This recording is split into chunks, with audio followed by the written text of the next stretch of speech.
Pendaftaran terakhir Pilwali 2024, Ningtywi Rahmat siap maju calon wali kota, wakil wali kota Probolinggo.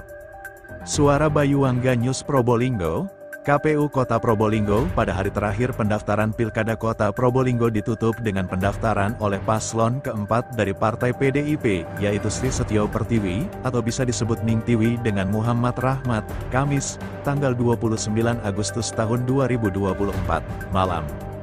Berangkat dari DPC PDIP Kota Probolinggo, pasangan calon wali kota Sri Setio Pertiwi dan Muhammad Rahmat dikawal oleh Wakil Ketua Bidang Pembangunan Manusia dan Kebudayaan DPW Jawa Timur Edi Paripurna, dan Ketua DPC PDIP Kota Probolinggo Nasution, dan seluruh anggota DPC PDIP Kota Probolinggo.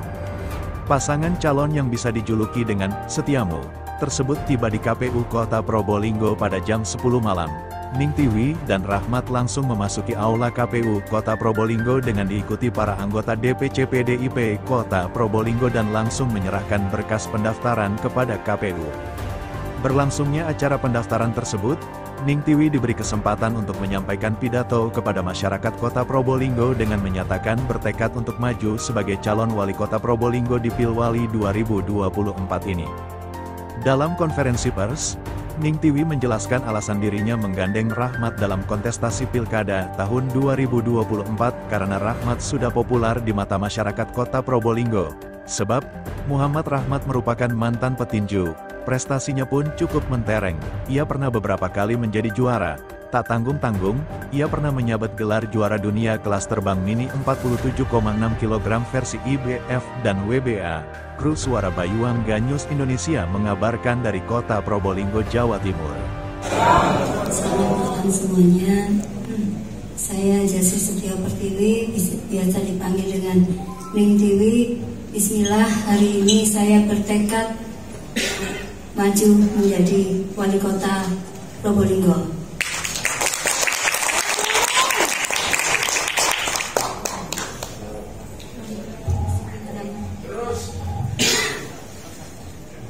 Dari saya cukup itu aja. Baik, terima kasih atas sambutan yang disampaikan. Kami persilakan untuk kembali ke tempat semula. Bu, untuk strategi mungkin pilkada ke depan apa, Bu? Strategi menghadapi pilkada ke depan? Menghadapinya harus dengan bismillah dan tenang, itu aja. Yang penting partai kita solid, kita pasti akan menang. Bu, kita jadi pertimbangan memilih Pak Rohman, Bu. Pertimbangan ya. Pak Rohman udah populer juga di sini kan, dia juga juara tinju dunia. Seorang atlet itu satu, dia sportif dan komitmen, itu aja. Bu, target suara, Bu. Suara mungkin, Bu. Target suara kita. Ya pastinya kita ingin menang total lah. Oke. Bocoran sedikit. Misinya, Bu. Mungkin ada bocoran sedikit, Bu. Misi saya adalah Kota Probolinggo maju dan masyarakatnya sejahtera, itu visi saya. Untuk misi saya, Pemkot Kota Probolinggo untuk bisa segera bersinergi dengan pelabuhan internasional sehingga bisa menambah PAD daerah kita. Dan yang kedua, kita harus zero stunting. Kenapa harus zero stunting? Tanda masyarakat sejahtera itu masyarakatnya tidak ada yang kena stunting ya. Dan Kota Probolinggo adalah tingkat stuntingnya nomor 2. Itu tandanya di kota ini masyarakatnya kurang sejahtera. Itu menurut saya ya. Siap.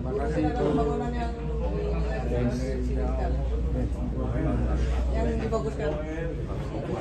Kalau pembangunan itu ya kita mengikuti kebutuhan, nah itu aja. Bu, kenapa kok gak jadi koalisi, Bu?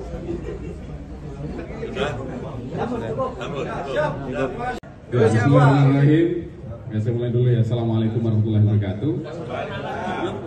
Para komisioner dan Pak Sekretaris serta rekan-rekan media yang kami hormati, saya ucapkan terima kasih sampai malam ini kawan-kawan masih bertahan di kantor KPU Kota Probolinggo untuk turut memantau dan melakukan peliputan dalam proses pendaftaran calon wali kota dan wakil wali kota Probolinggo tahun 2024. Berkaitan dengan hasil, tadi ada 2 pasangan calon yang mendaftar di waktu hampir bersamaan. Dan alhamdulillah sesuai dengan yang disampaikan oleh Ketua Divisi Teknis tadi, 2 paslon terakhir itu berkas pendaftarannya dinyatakan diterima. Artinya 2 orang tadi termasuk 2 paslon sebelumnya, total ada 4 paslon di KPU Kota Probolinggo, berkas pendaftarannya dinyatakan diterima dan akan melakukan proses selanjutnya, yaitu proses pemeriksaan kesehatan yang akan dilakukan pada tanggal 31 Agustus sampai tanggal 1 September tahun 2024. Kira-kira begitu. Pak Ketua, kondisi situasi yang kemudian ada di KPU Kota Probolinggo kondusif. Saya ucapkan terima kasih kepada seluruh aparat keamanan, dalam hal ini kepolisian dan TNI yang turut menjaga proses pendaftaran di kantor KPU Kota Probolinggo sehingga berjalan aman dan kondusif. Pak Ketua, Ya, untuk tes kesehatan akan kami laksanakan di Rumah Sakit Dr. Sutomo, Surabaya, sesuai dengan rekomendasi Dinas Kesehatan Kota Probolinggo. Ada 3 rumah sakit, kemudian kami menunjuk Rumah Sakit Dr. Sutomo. Pak Ketua, Tanggal 31 Agustus dan 1 September. target partisipasi masyarakat Pak Ketua untuk pemilu ini? Ya, 4 pasangan dilakukan bersamaan di tanggal 31 dan tanggal 1. Jadi seluruh paslon, 4 paslon itu sesuai dengan surat pengantar yang sudah kami berikan tadi kepada masing-masing paslon, kita sarankan untuk berangkat tanggal 30 agar ada waktu untuk beristirahat sebelum kemudian tanggal 31 pagi pukul 8 itu sudah dimulai proses pemeriksaan kesehatan.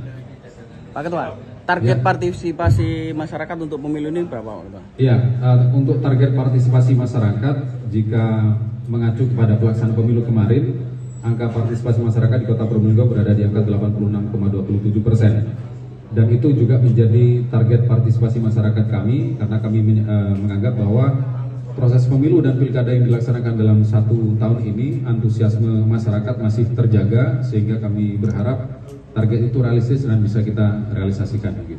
Ini kan ada 4 kandidat, mungkin bisa dijelaskan peta kerawanannya seperti apa Pak? Ya, sebetulnya kalau bicara peta kerawanan menjadi kewenangan Bawaslu, tapi kami menganggap seluruh tahapan itu ada potensi kerawanan yang mungkin muncul. Tapi itu sudah kami komunikasikan, kami koordinasikan diantaranya dengan Bawaslu, kemudian dengan pasangan calon, kemudian dengan aparat keamanan. Kerja-kerja proses penyelenggaraan pilkada itu bukan hanya domain KPU sebagai penyelenggara pilkada, tapi domain-domain baik itu penyelenggara, kemudian peserta, termasuk pemilih dan juga stakeholder terkait. Kami bergandengan tangan, seluruh eksponen masyarakat di Kota Probolinggo punya tujuan bersama, bagaimana agar proses penyelenggaraan pilkada ini berjalan dengan aman dan kondusif, tidak hanya nanti sukses secara prosedural tapi juga berhasil secara substansial begitu.